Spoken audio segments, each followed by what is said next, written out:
Bonjour, Rome a revécu ce week-end l'émotion d'abord et la paisible agitation d'avril 2005, souvenez-vous, lors de la mort de Jean-Paul II.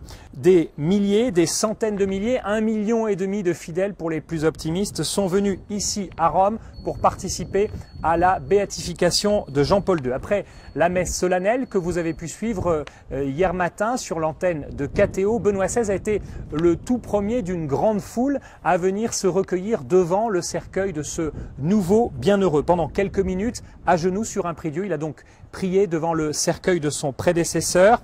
Extrait 2 jours plus tôt du tombeau situé dans la crypte de la basilique Vaticane, le cercueil du pape polonais était installé au cœur de la basilique Saint-Pierre, devant le baldaquin du Bernin et gardé par 4 gardes suisses droits comme des i.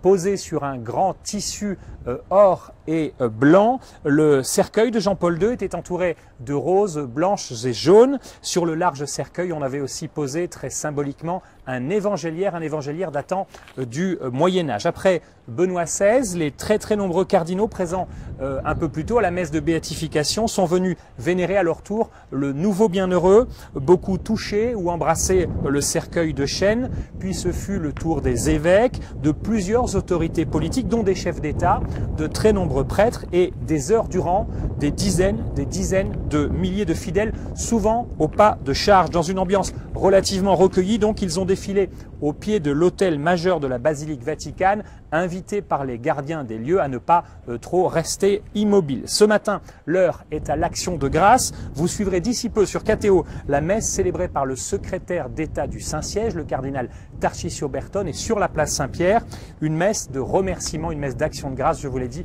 au lendemain de cette béatification. Et puis le cercueil, dans les heures qui viennent, le cercueil de Jean-Paul II sera placé dans un nouveau tombeau préparé ces dernières semaines, un tombeau désormais installé à l'étage principal de la basilique Vaticane et qui, là encore, c'est sûr, verra passer de très nombreux fidèles. Je vous souhaite une excellente journée sur KTO.